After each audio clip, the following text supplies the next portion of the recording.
ሰላም ጤና ይስጥልን የኬርቲው ቤተሰቦች እንኳን ወደ ቻናላችን በሰላም መጣችሁ።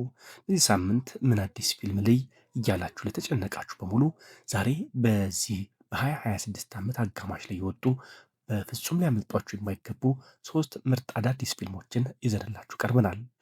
ከፍቅር እስከ አስፈሪ፣ ከአኒሜሽን እስከ እውነተኛ ፍልሚያ ሁሉንም አካተናል። ሰብስክራይብ ያላደረጋችሁ አሁኑኑ ሰብስክራይብ እያደርጋችሁ በቀጥታ ወደ መጀመሪያው ፊልም እንለፍ። ቮይስሜልስ ፎር ኤልዛቤል የፍቅርና የድራማ አፍቃሪያንን ምርጫ ነው። የመጀመሪያ ጥቆማችን ልብ የሚነካ የፍቅር ታሪክ ለምትወዱ ነው። ፊልሙ ቮይስሜልስ ፎር ኢዛቤል ይባላል። ታሪኩ የሚያጠነጥነው አንዲት ሴት በድንገት ለሞተች እህቷ የድምፅ መልእክት ወይም ቮይስሜል መተው ሲጀምር ያ የድሮ ስልክ ቁጥር ለሌላ አዲስ ሰው መሰጠቱን ሳታውቅ በሁለት ሰዎች መካከል የሚፈጠረውን ጥልቅ ስሜታዊና ማራኪ የፍቅር ጉዞ ያሳያል። ተቾች በጣም ያደነቁት ፊልም ስለሆነ የፍቅር ፊልም የምትወዱ እንዳያመልጣችሁ። ዘ ዴዝ ኦፍ ሮቢን ሁድ የአክሽንና የታሪክ አፍቃሪያን ምርጫ ፊልም ነው።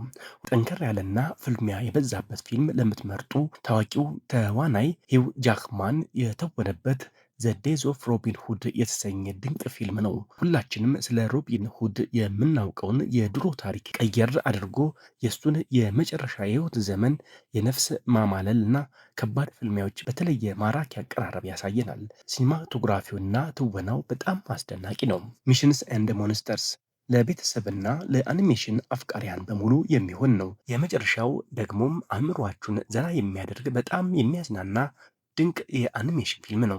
እነኞቹ ሚሊዮነሮች በሚሽንስ ኤንድ ሞንስተርስ ፊልም ተመልሰዋል። በዚህ አዲስ ክፍል ሚሊዮኖቹ በሆሊውድ ውስጥ የራሳቸውን አስፈሪ ፊልም ለመስራት ሲሞክሩ በስህተት እውነተኛ ጭራቆችን ይቀሰቅሳሉ።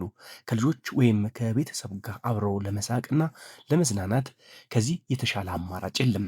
የቻናላችን ቤተሰቦች የእረፍት ጊዜያችሁን ዘና ብላችሁ እንድታሳልፉ የመረጥንላችሁን አዳዲስ ፊልሞች እነዚህን ይመስሉ ነበር። የወደዳችሁትን ወይም ለማየት ተመኘው የሚለውን በኮሜንት አጋሩን። መሰል የፊልም ጥቆማዎችና ሌሎች መረጃዎችን ለማግኘት ቪዲዮን ላይክ እና ሼር አድርጉ።